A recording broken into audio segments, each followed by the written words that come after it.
All right, good morning, everybody. Welcome to the Waterside Chat. Hey, I gotta ask, who was here yesterday morning for the opening general session? All right, lots of you. And do we have anybody here from the inflow program of WEF? I see in the back, there they are. How exciting. It's been a delight getting to know so many of you. Now, we want to say not just hello to everyone in this great room here live at McCormick Place, Chicago, but to everyone watching online.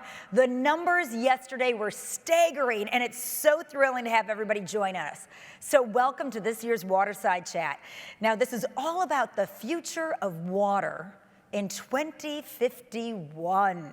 Now, we're going to spend the next 45 minutes with 3 leading water experts. They've been asked to think beyond the typical time horizons and conventional predictions of change.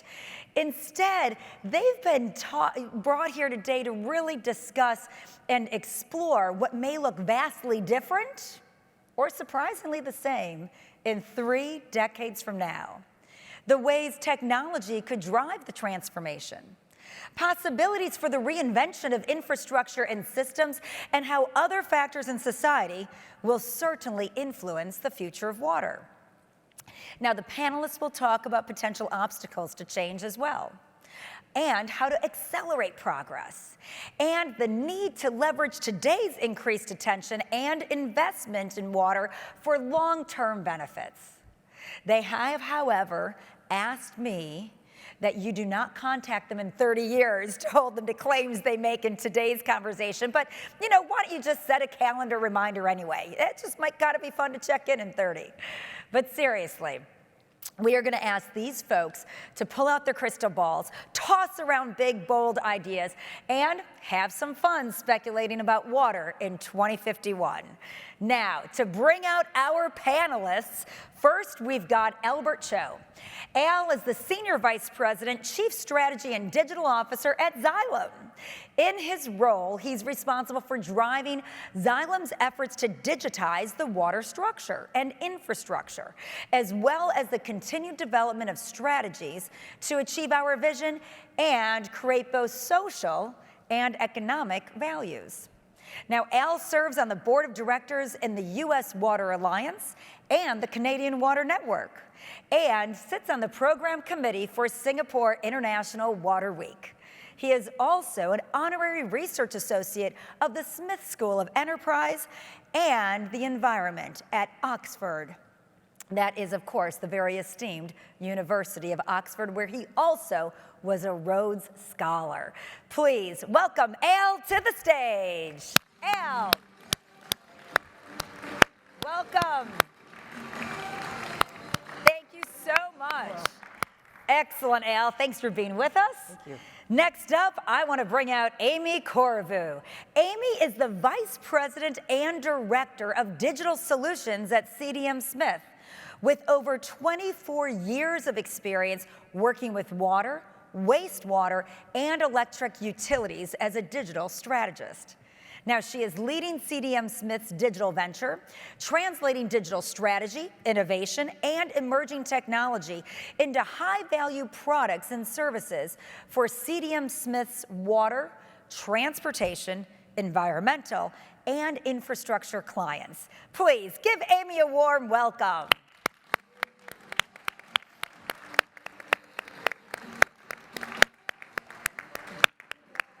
Thank you, Amy. Welcome, Amy. Thank you. We're going to have a good time. And our third panelist is Dr. Jason He. Now, Jason is a professor of environmental engineering and the director of Center for Water Innovation at Washington University in St. Louis. Prior to that, he was a professor and associate professor at Virginia Tech and an assistant professor at University of Wisconsin, Milwaukee. His research focuses on technological solutions for resource recovery from wastewater.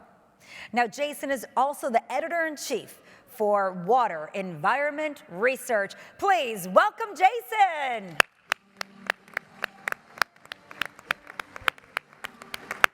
Thank you. I think that music was really, we're glad you all came. Thank you so much for being here. How does it feel to be predicting water 30 years in the future? No pressure. No pressure. Yeah, no pressure whatsoever. at all. You know, but this is exactly what we want to do. We want to envision the water industry 30 years from now. And I think to really kick off, I want to talk about what it's going to look like, the differences, what might be the same. So I want to ask, how is it going to look different from today? And Amy, not to put pressure on, but I'm going to start with you, right in the middle. Sure. So I think it's really amazing to look to the past to predict the future. And my grandmother is going to be 99 in a couple weeks. God bless her. Amen. And when I think about, it's amazing, right? And so when I think about what she's seen in her lifetime, to go from early model cars that, barely function to like autonomous vehicles, right? Mm-hmm. Or the early cameras to some of the favorite activities my kids have with her, playing with their digital camera and the virtual reality filters, and how she's so amazed her face can change and look different. It's just such an amazing experience and spectrum of what she's seen. And I really think one of the things that I think might surprise us in several years is over her lifespan, certainly over ours, we've seen technology advance at a really rapid pace. But what I think was so profound and really impacted things was the space race, right? And all the technology that was born out of that program, and certainly even some water-based technologies, harken their origins to then. And so now when we see the privatization of space and what that's doing, I mean, Elon Musk, it certainly helps when you have billions of dollars to support it, right? But he's planning to colonize Mars by 2050. And so really, how would we do that? And we'd really have to have some real self-sustaining water supplies. And I'm hopeful that we'll also reap some of those benefits and look to the space age and what those new technologies are that are coming to really drive and impact change for us as an industry as well. Yeah, very different. What do you think, Al? Well, I'm going to make a really big, bold prediction, saying 2051 we'll have WEFTEC without masks. Really WEFTEC without masks. Yes. And just before getting started, thank you, obviously, to you and to our panelists and WEF for organizing this discussion. It's really important because we're making the decisions today that will shape water in 2051. And I think the obvious thing I would say is, 2051, I don't know. But I think there are some things that we can say based on the things we see today. A friend of mine, Amy Webb, she's a futurist, likes to say that if you're trying to unpack the future, think about what are the principal axes along which change could evolve.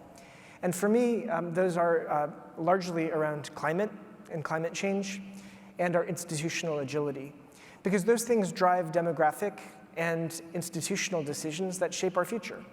I moved about a year ago to Woodstock, Virginia, which is a small town outside of Washington, D.C. I haven't really been back to D.C. at all, really, in the last year and a half. I'm guessing some of you probably know people who did the same thing. During this great pandemic of the last 18 months, there's been a massive shift in how people think about where they want to live, where they want to spend time.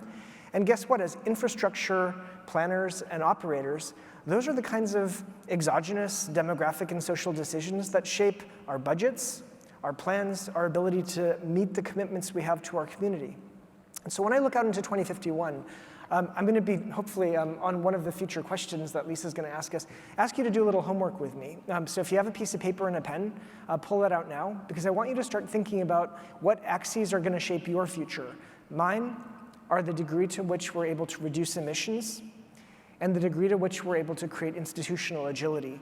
And those dimensions will map out a different space for 2051 that could look really good or really bad.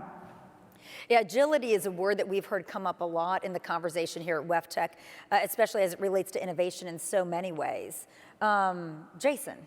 Well, I think Amy talked about space and Elle talked about innovation. There's one key factor here is talent.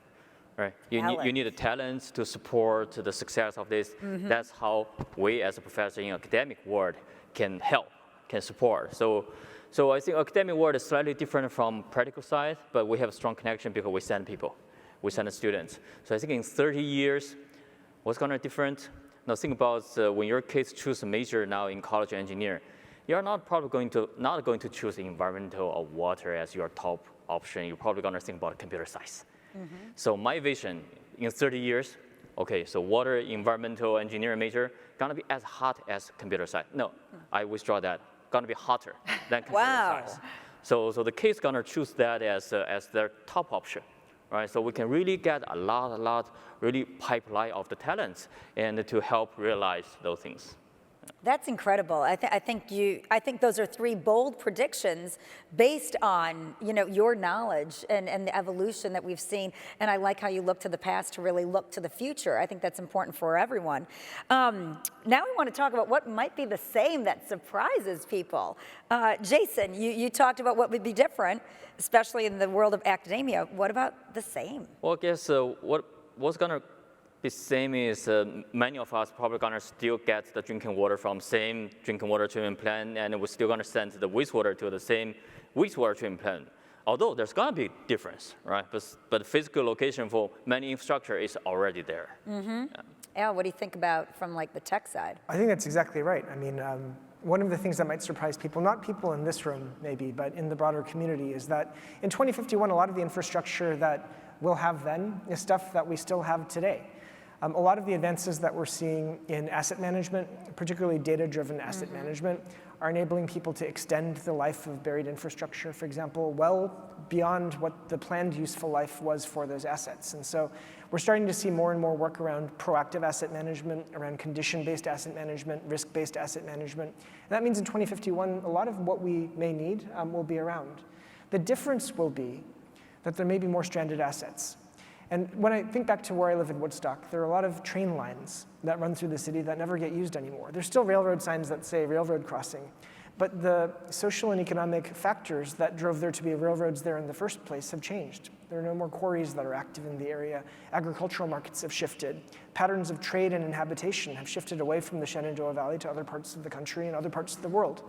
And so some of the assets that we built in the past, because of macro factors that can evolve over the span of years, if not decades, will potentially leave us with stranded assets that we're still going to have to support. Interesting. And when it comes to assets, I mean, Amy, you deal with infrastructure on a daily basis and the strategy. Do you agree that these assets will, the lines will move, but the basic infrastructure would remain in some focus? I hope we experience something different. Not that I totally disagree. For certain, asset management will certainly extend the life cycle of our assets, and I'm a technophile at heart, so I really hope real-time data information helps our member communities, our utilities, transform into more proactive maintenance and really ensuring those assets. But I also hope that we think outside the box. We start to look at other ways to bring more connected solutions to other environments and other communities. And distributed infrastructure, I do think, provides us an opportunity to see that, perhaps we'll start to see, just like we've seen a lot of folks leave their cities and move to more rural areas or suburban areas. I hope that we can find ways to distribute our infrastructure in a different way. So maybe it's not so centralized, and the energy industry is certainly looking towards that. I think there's a lot of benefit, certainly from a greenhouse gas emission as well as socioeconomic factors to contend. So I hope we do actually shift more. It's interesting because then you're looking at the economic investment, and where does that private-public sector come in, and we're going to get to that. But I want to go next to the drivers of change. In the next 30 years, what will be the drivers for change so that infrastructure could expand? Is it all economic? What are the other drivers? Amy, why don't you continue on? So, I think, again, looking to the past, my grandmother has seen a lot of change, but she's also, and a lot of great change, but also in that nearly 100 years, we've seen global water demand increase sixfold, right? Sixfold, and, six. And then we've seen, our wetlands and forest disappeared, 2/3 of it, I think, over her lifespan. So I really feel like a lot of the factors are really going to be, all about preserving our earth and the impact of climate change and really reversing some of those patterns and recognizing it's one water, like You know, we have such a small amount of fresh water to work with, and that full life cycle, you know, associated with it. I hope there's recognition that we have to preserve and protect it, and that those impacts will really drive us towards change. I hope it's certainly not at a pandemic scale like we've all seen, but you know, there's something to that, and the rapid innovation at scale, you know, something like this has, you know, the pandemic has forced us into. I hope we just heed that warning early enough. How do you, just staying on that for a moment, how do you see, and both of you chime in as well, Alan, Jason, how do you see driving that message? How will that get through? Because like you stated, in your grandmother's lifetime, we've seen, you know, sixfold in that, 2/3 of the forest disappear. How do we get the urgency of now into the vernacular when it comes to water? I guess education, right? Education, there's education on the campus, there's education off the campus. So when I teach class the first day, I like to ask one question to students: how often do you change, replace your cell phone? How often do you change, replace your laptop? So every time you replace, that means you generate waste, you demand the new resource. That's all associated with wastewater generation, waste production. So this is really relevant to everyone. Yeah. Right? It's not, we talk about the big picture, but a lot of times it's down to the individual responsibility. So I hope students understand and say, oh yeah, I just changed iPhone 6, now iPhone 16, something like that. So that means a lot of wastewater is produced. So, Interesting. yeah. I think that's a very effective driver. I Al? love what my fellow panelists were saying. I think a lot of it is about painting the picture. You know, a bunch of financial services firms did a study that said that if you took pictures of people and aged them 30 years, and people had to look at themselves in 30 years and see how their face was going to change, they would actually save more, because they would see that the self in 30 years is potentially a little less vital, a little bit slower, and you know, wants to be secure and safe, and so they save more money. So let's think about what the picture for 2051 could look like with a clearer picture.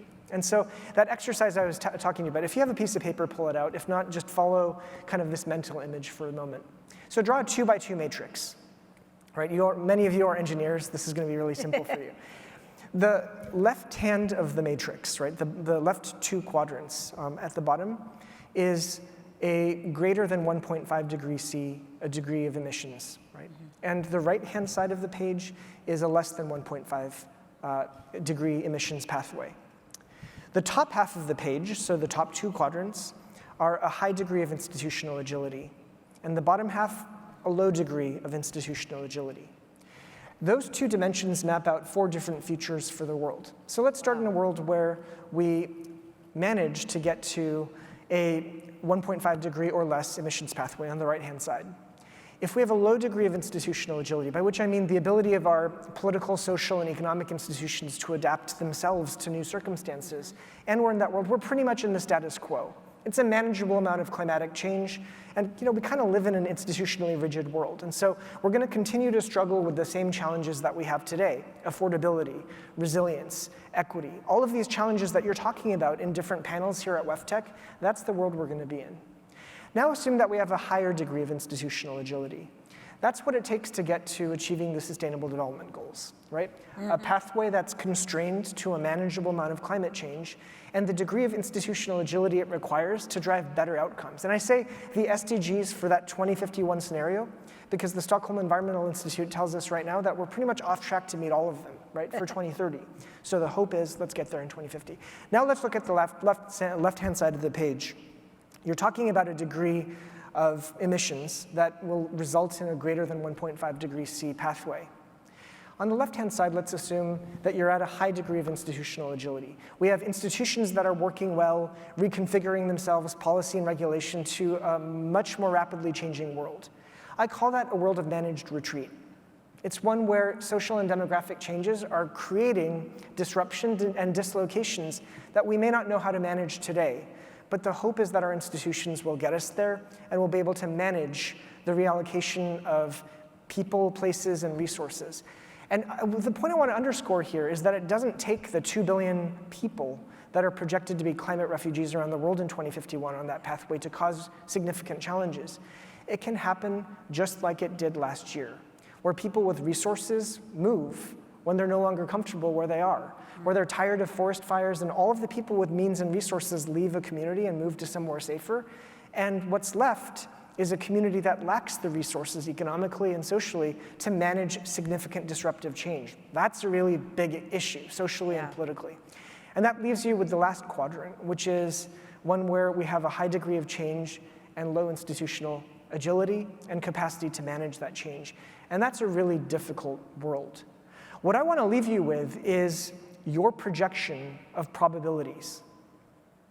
So if you look at that x-axis between 1.5 and non-1.5, the scientists today say that there's an 80% chance that we're not going to be on that 1.5 or less pathway. So put 80% there and 20% on that other pathway. On the y-axis, share with us your perception of institutional agility.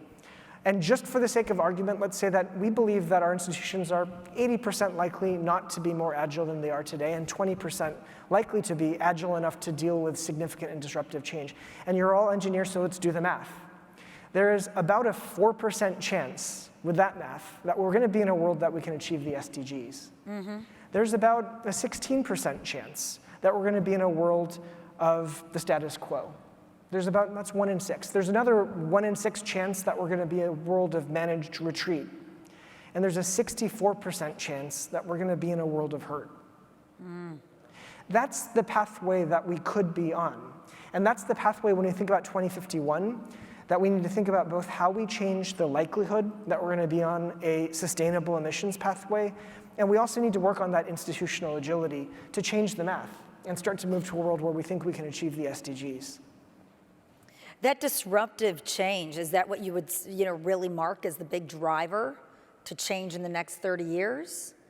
Personally, I do, and then I'll shut up because I want to hear what our fellow panelists say. But the SDG construct assumes that we're trying to close a gap that's static, right? That we can take the 2 billion people who don't have sanitation today, and that by working really hard, we'll reduce that number. But what if there are people today who have things that in 30 years they don't? Yeah. I really like your analysis of looking at a picture of yourself 30 years from now. We've seen that like in the office of a dermatologist trying to get you to wear sunscreen. And it's revelation, and it's nearly frightening, but it can act change. What about you? What about you, Jason? As far as like really, what would be the driver of change in 30 years? Do you think it's down to the student and the individual, or other factors? Well, I think we look at both existing problem, not really problem, people, right? So we have, and we also need to look at what's going to happen in 30 years. Population going to increase by what? To 9 to 10 billion people. So that's just reality. We're going to have more people, and people want to have a similar life standards. So that's the human right. So that's all come with the consumption of the resource. Elle, I wanted to maybe have you enumerate further, but the other question we had is, how will other factors in society, infrastructure, and technology influence the future of water? Who wants to take that? We'll go around to all of you. Amy, you first. Well, like I said, I'm so fortunate to have been born in a digital era age, right? Because I do feel like technology is one way to help. We've certainly seen it raise awareness. I'm hoping, the connectedness we've all been able to sustain over these past 20 plus months, even though we physically weren't connected, that connectedness will transcend and help us solve some of these solutions. We're leveraging 5G and the ability to get more people connected, and we certainly need that, because that last question, Al, great scenario, and Jason, great point about down to the individual. I feel we do need to be impacted at the individual to really push and promote that change, and with the projections on the world population, about 10 billion or so, almost half will be in a water scarcity scenario. And so that's half of the world's population that's going to feel physically the pains of not having access to potable water. And so I think, we want to turn to advances in technology, and again, I point to space, but satellite, 5G, like all of the capabilities to promote that connectedness and awareness. I think that's where it really starts. and then implementing that so we're able to preserve the infrastructure, leverage what's happening in one part of the world with another. You talked a lot about networking at the keynote. We can network across the globe now, right? And I think technology will only continue to do that and enable that transfer of knowledge that I really think is going to be important to preserving our resources over time. Yeah. What do you think, Jason? Well, last week I took my students to a tour. You know, as students, they like to see something outside the classroom. So we went to Anheuser-Busch. We come from St. Louis, so that's where Anheuser-Busch is. So we visit their anaerobic digester. They have 6 reactors, but only 2 of them are operating, running. So students ask, why you build 6, only running 2? So the Anheuser-Busch said, we initially built 6 because we need 6. Then we renovate technology, upgrade technology, we reduce the wastewater production. So now we only need 2. We don't really need that 4. So you can see that's only like 10 to 15 years. So the technology advancement really reduced the wastewater discharge. Although you may ask, what are you going to do with that 4 reactors sitting there? Right? So that's a waste of investment. But from big picture, that's water saved. And we did talk about what they're going to do with that 4 reactor, because they're in the downtown St. Louis. There might be food waste that could be due to cold digestion. But that's really a really strong testimony of the technology impact on water. Yeah. Very much. All I gotta say is I wish I'd taken more classes like that. Maybe we can talk after and I can go do an internship or something. But it's, you know, if I think about some of the social changes that are likely to create new options and opportunities for us over the next couple of decades, I try to boil down things into something simple enough for me to understand. And so 4 Ds are what I have in mind. And the first is exactly what Jason was mentioning before, which is discipline, which is that it's really cool that we have a space race, but how much cooler would it be to have an Earth race, right, around some of the technologies that we really need to decarbonize and circularize the sectors that we work in. And so I think an increasing interdisciplinarity of how we approach engineering, how we approach policymaking will be really important. And there's a lot of really good thinking about how important it is for people like WEF to play that role as integrators of knowledge and to really up the game of how we inspire people, young people in our country, to think not just about linear infrastructure, but about infrastructure in a really multidimensional way. The second, I think, is going to have to be around defragmentation. And what I mean by defragmentation isn't just the consolidation, for example, of the water sector in the United States. It's about the increasing vertical and horizontal coordination at a regional level around infrastructure. Because there are so many smaller organizations, people probably shouldn't go it alone over the course of the next 30 years if we want to get to a place of resilient infrastructure. That doesn't mean being taken over, it doesn't mean mashing things together, but it does mean a much deeper and richer form of institutional coordination, both across geographies, but also across stacks of infrastructure. I think a third will probably be around decentralization, which is, if you think about the future changes that are potentially likely to happen, both in terms of the hard changes of sea level rise and increasing extreme weather events and droughts, but also the soft changes that will inspire in terms of potential demographic moves and shifts that will move populations around the world and the country, it's going to become more important for infrastructure to be less long-lasting and less brittle, and more flexible and adaptive. And so decentralization and lowering the kind of unit size of infrastructure choices that we're making will be important to modularize how we envision our future. And the fourth is digitalization. And that's important because so much of what we're confronting is uncertainty. And human beings struggle with uncertainty, but computers are pretty good at actually modeling a range of potential outcomes and helping us see the potential future pictures of ourselves in a way that we can't ourselves. So imagine the ability, and a lot of the tech firms right now are talking about doing exactly this, the ability to ingest massive amounts of environmental information, from remote sensing information that's getting increasingly real time to hydrological in situ information, fusing it with models with artificial intelligence. I think Microsoft calls it their planetary computer, Google has their Earth engine, a lot of startups have really, really cool ways of modeling multidimensional evolutions of natural systems. And that's going to help us understand what the potential range of future outcomes are. And all of that's interesting, but what it helps us do is make better decisions, because it helps us contain uncertainty in a way that allows us to focus resources where they're most needed. And so I think the digitalization of the water industry, writ large at the level of water resources, all the way down to water infrastructure so we can optimize it at various scales, will be a really important adaptive tool for us to confront more variable future conditions. I like that, contain uncertainty. So we've talked about drivers of change. We've talked about what may be same or different. I really want to talk about the optimistic benefits of changes to the water sector that you can see and that you hope for over the next 30 years. How about Amy? You want to start with that one? We're all here because we're really passionate about water and preserving our resources, preserving the earth, right? And so I really hope in the future that awareness is there and there's a much bigger, broader appreciation and recognition for how critical water is and all the amazing work everybody here does and that we'll continue to do in the future, right? That we can really tap into that energy and passion and really solve some very important critical issues that are going to impact future generations. So I'm really excited about that aspect of it, and I feel that the human spirit is just so powerful, and when faced with the change, and we've got to focus. We've really got to put emphasis and focus back on what we can all accomplish together. So I'm excited about that. Well, it's my first time at a WEF organizational event here at WEFTEC 2021.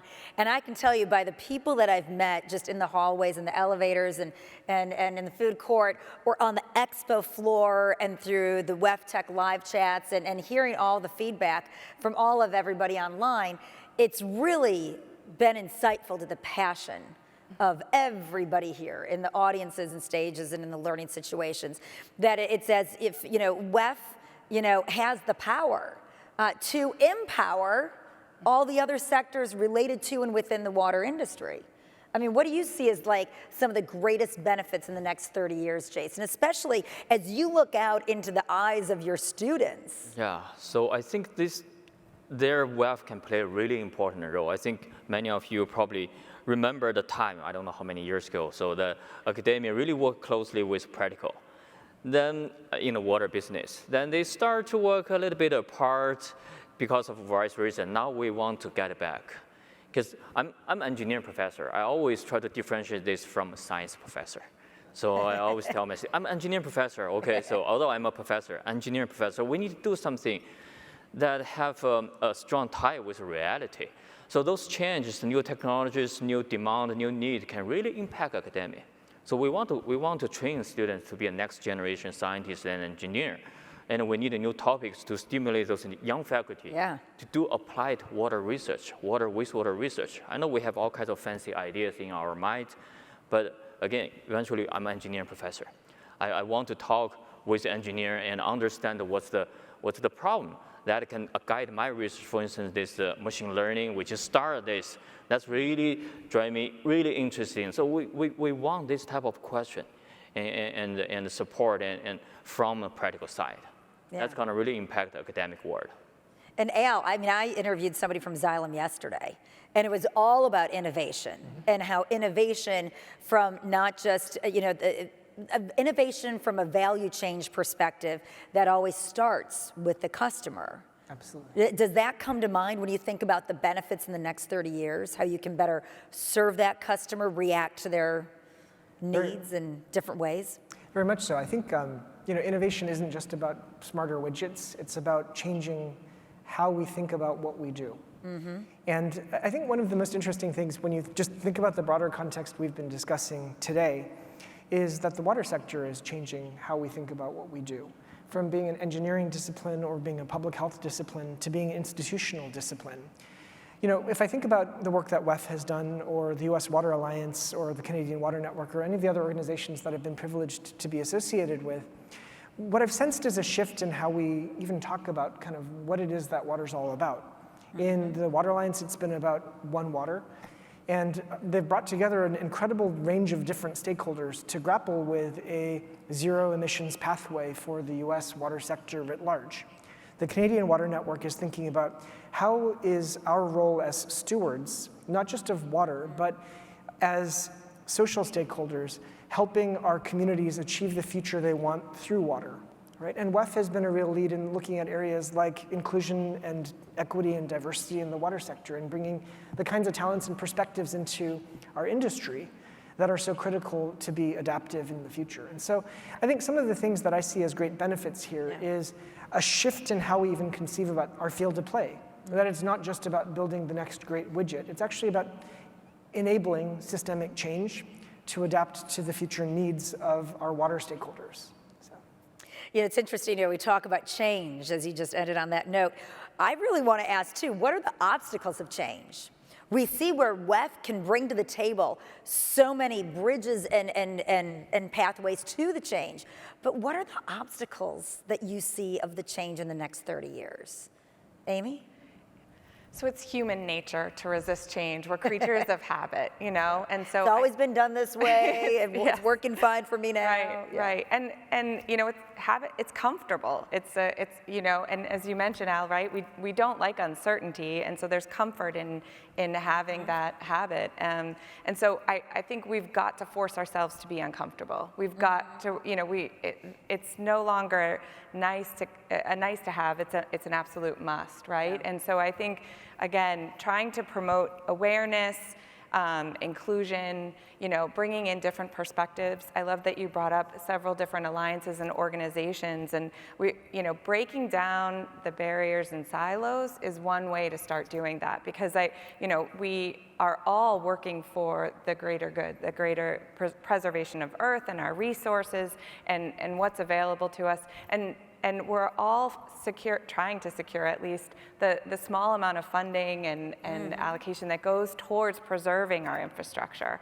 And so really trying to promote that unity, that alliance, that recognition that it's going to take a lot of education, awareness, repeat, on communicating change, why change, what to change, because again, it's just human nature to fall back to our old habits. But I think those are going to be the biggest obstacles. I don't think it's going to be technology. I don't think it's going to be, know-how. I think, again, we've got such great innovation and capabilities, and we've got such passionate, students coming up and experienced professionals to work side by side. I think it's just going to take that alliance and inclusion. It's a very interesting way to say it, because there's so many other factors, but it gets down to that human factor. Would you agree, Jason? I like that point. I think change started from mindset change. So there's one slide I like to show to my students is the name of wastewater treatment plant. So I have two pictures. One is wastewater treatment plant. Next is water resource recovery facility. And now we all call water resource recovery facility. I told them it's not just a name change. It's really the mindset change. And then we start to think about wastewater in a different way. Although it's not going to be like that in the next few years, but we start to think. And slowly we incorporate those contents in the teaching materials about resource recovery. It's slowly moving from mindset change. So I like that point, Yeah, that mindset of change. How about you, Al, especially when you're looking at the business sector side? Yeah, I come back to the 2x2 that we were talking about, and the emissions pathways that we're on and the degree of institutional agility that we experience, and what are the obstacles to changing those things. And I think part of it is that we don't have that picture that is forcing us to do things differently, that forces us to look at the mirror as a global community of people interested in water and see how challenging 2051 is going to be for all of us. And I attribute that to a lot of different things, but at its root, part of it is an information problem, right? Is that it's hard to develop that picture when you don't have data and information. The water sector remains pretty data constrained. Different people will say different things. They'll say, well, we're data rich and information poor. The reality is that many parts of our sector don't even have sensors on critical pieces of their infrastructure, because it's hard to train people to put those in and install them and trust them, right? And so there's a gradual process of change that needs to take place in order to regularize a very significant increase in intent-based data collection to help contain uncertainty and create a better picture of what the future looks like on the different scenarios and pathways that we're on, so that we can mobilize the intent and collaboration that we need to change. So you really touched on both the obstacles there and then the acceleration to find a way to get over those obstacles. I mean, you go back to information and empowering people with information and giving them, you know, a real-time look. You mentioned sensors and things. What do you think could accelerate that change? Well, a big part of it, I think, is more and more collaboration between organizations like WEF, the community of private sector consulting engineering firms, academia, and technology providers like Xylem. I mean, we've put such a big investment in the future of digital in this sector. We have a new platform called Xylem View, which you can see on our website. CDM Smith has something similar. Many of the organizations have put such a big highlight on this theme because information is so vital to unpacking uncertainty. And so I think a big part of what we're trying to do is to make sure that people understand that the implementation of sensing technologies, of analytics technologies, they're not scary or new. They're things that have been well applied in infrastructure stacks pretty much in every other sector of the economy. And when people say, well, new technology comes with risk, what I would say is look at the picture of the future and look at the risks that will materialize if we don't have better information. And at CDM Smith, you know, that's part of what you do and how you do it. Right, yeah, and I'd like to add upon that, you know, data-rich, information poor is a resounding theme, but we've also experienced really, you know, the combat of misinformation too, right? And again, over the past 20 months, I think, you know, we've struggled with that as a concept, and certainly science and engineering need to be at the forefront of communicating the information out. So it's no longer misinformation, you know, and again, there's some great things about technology. There's some challenging things about technology too, and it really transforms opinions into facts in some cases, you know, and so to combat that, Al, great, you know, really leveraging technology to promote that data, to get it out there, and then to communicate it. Again, I really feel like getting that awareness and finding a pathway to proactively communicate that, and you know, debunk a lot of the misinformation, the opinions, the, you know, and really, we all like to feel comfortable in facts, but sometimes it's just being proactive enough to support that conversation, that again, we're all humans at the end of the day, so really recognizing that, collaborating, and leveraging data wherever possible to transform that into some type of information and decision making, you know, and really empower everyone here to do that. And you trust that data. You know the power of data and the power of science. And it has been questioned, as you just mentioned, in the last 20 months. So how do you reestablish trust when it comes to your data in the water industry? I think it starts with transparency, for sure, you know, and in reestablishing that trust, that openness, the clarity. We may not all have all the answers at that given time, but really leveraging it, as Al pointed out, and Jason as well. These are rooted in fundamental, you know, processes that have been around for a long time. And so working with that data, leveraging the latest advancements, you know, I mean, machine learning AI sounds like a big black box and is scary to a lot of folks, but it's been around for a very long time. It could be used for good. Yeah, exactly. And it, you know, has origins, you know, dating back to the 50s in some cases, depending upon what you're talking about. So we're applying it in new ways. We have bigger data sets to work with. We have more qualified folks to leverage data and get access to data in new ways that we didn't before, with sensors and you know, just IoT in general. And we talked about 5G, and who knows what could be 10G by, you know, the time we're at 2051. But just really, you know, having that information and translating it using some tried and true techniques, I think is really important. And everybody's affected by water. I mean, everybody. That's just, it's a known basic fact. What do you think, Jason, as far as accelerating past those obstacles, especially through the eyes of your students? Yeah, I guess my thought is pretty simple and straightforward. Give us more money. Right? Hard to believe that's what a professor is thinking about. But in some ways, multiple ways, the professor doing research, they need funding, and if there is a funding opportunity, they're gonna really move towards that direction. So that's very significant impact on the research direction. And for students, when they graduate, they're looking for jobs. So that's reality, right? So you get a good pay. I'm imagining in the future. So that's something I forgot to mention is, in 30 years, if you walk into a wastewater treatment plant or drinking water treatment plant, just like you walk into the headquarters of Amazon or Apple, I think that's going to be a really, really attraction to young students. I'm not talking about just appearance. Yeah. We have all those new technology innovation talk about inside. It can be true. Absolutely. Right? And so really change the working environment and change the technology can change a lot of things. And that's another really accelerator to drive the students towards that direction. Very much so, very much so. The conversation, globally with the Earthshot coverage in the last few days over in the UK and beyond, everyone really, sustainability is part of the vernacular. How do you see sustainability of water in 2051 compared to the sustainability we're seeing today? Or the methods of it. Al, do you want to talk about that from your? So I'll maybe outline 3 very quick thoughts. The first is, again, it depends on the pathway we're on. So we got to work through those pathways. The second thing is I think there's some positive things that I can point to that are happening right now. I mentioned the imagination challenge that's happening around net zero in water, eliminating greenhouse gas emissions from the water sector by 2030, by 2050. Yeah. There are countries in the world that have already set 2030 targets for their water sector to become net zero. So by 2050, I do expect that we will be in a situation where the water sector is potentially energy positive and emissions negative in a way that is significantly more sustainable.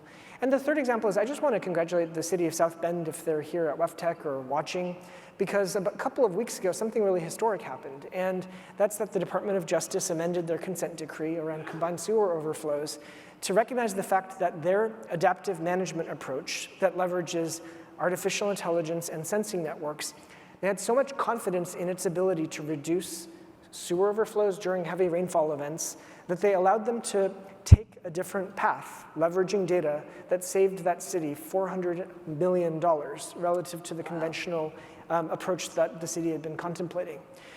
To see those approaches, leveraging data to drive better environmental sustainability at lower cost, by better containing uncertainty using information and technology, that should give us all greater confidence that the institutions are proving more agile, right? That the regulatory organizations, whether that's the DOJ or the EPA or the State Department of Environmental Energy, are getting it, right? They're saying data is there, we can use it to be more resilient and more affordable. And so that's the thing that gives me the most confidence around this theme of institutional agility, that we're starting to get it, and we're starting to make changes that will put us in a better situation. It's an exciting future of sustainability. Amy? Yeah, so I guess I totally agree. I love using data in support of that. I think the other thing I'd bring up too is we need to accelerate our focus on net zero water, net zero construction in buildings and water reuse. The whole concept of recognizing that it's important that we address both the potable and the treatment and recharge a lot of the areas so we support the water scarcity issue. So I'm hopeful that energy-water nexus, what we're seeing in renewables, renewable energies and what they're able to offer in support of this is really where we're heading, and that they both are recognized in the same way. Mm-hmm. It's exciting. Jason? I'm just wondering if this word wastewater are gonna disappear. In 30 years, because it's no longer be waste, right? I know some places they started using used water rather than wastewater. I think that makes a lot of sense. And this is also relevant to the question we talk about infrastructure, because water reuse, we do need infrastructure there. We can treat wastewater to a good quality, but there's no infrastructure to reuse. You can do irrigation, it's there, but what about like urban reuse? They need a lot of infrastructure. So. That's pretty revelatory. That was excellent, Jason. To close us out today, before we leave, you've all talked about some really incredible points, from agility to the uncertainty and the management of it. What would you say are the top levers of change that we can leverage to get to these areas in 30 years? Why don't we just go right down from the end? Al? Sure. Well, Xylem has made a net zero commitment for 2050 and has called on the water sector to join us. And I think that's something that we can do and that we should do to drive infrastructure renewal and put us on a better pathway. We're also very enthusiastic about regularizing digital, particularly as the infrastructure bill in the United States comes to fruition. The fact that infrastructure is so persistent means that we are so fortunate, if this passes, to have the opportunity to set a groundwork for a better future, a more institutionally agile future, and one that's more climate resilient. But that means we need to use the resources, if they come, in a way that sets us better positioned for the future, not just kind of replicating what we've done in the past, because those decisions that we make now will live with us through 2051. Very well said. Amy. I don't know if I could say it quite How as do you follow eloquently, but I couldn't agree more. I really think we need to think outside the box. Again, I think, recognizing we need to collaborate in different ways, leveraging tools to enable us to get to that future vision, but really trying to forge ahead a new pathway, take this opportunity. The infrastructure bill is a great example of that, and that, because we've built it one way traditionally for, hundreds of years, that this gives us an opportunity to really capitalize on the digital revolution and the capabilities there, as well as some of the challenges we're facing and that we know are potentially catastrophic. So that resilient infrastructure goes beyond its digital resiliency at its core as well, and try and find ways to empower and provide that open access to that data to really drive towards that future. So I'm anxious. Excellent. Thank you, Amy. Jason. Well, as a professor, I want students to have such a vision, but I don't want to teach them this vision, right? So I guess we don't want to tell the students this is what's going to happen in 30 years. I think we want to deliver the message, both reality and a possible future, but let them to think. I think it's really important to let students to evolve or develop their own vision. Yep. Hopefully it's aligned with the bigger picture, but it's okay. I mean, if they have some wide thinking, but I do want to have them to think about the vision. Yeah. Well, I think it's so wonderful because the commonality between the three of you and your vision for 30 years from now. I spoke yesterday a bit on how, I don't believe that anything's optional. I see things as opportunities. I think we've learned that the next 30 years of development and where we land in water in 2051 is not an option. It is an opportunity for everyone within WEF, here at WEFTEC 2021, exhibiting, people watching online. The three of you as leaders here on stage really gives us an opportunity, and one that we can be optimistic about and realistic, but optimistic to make happen.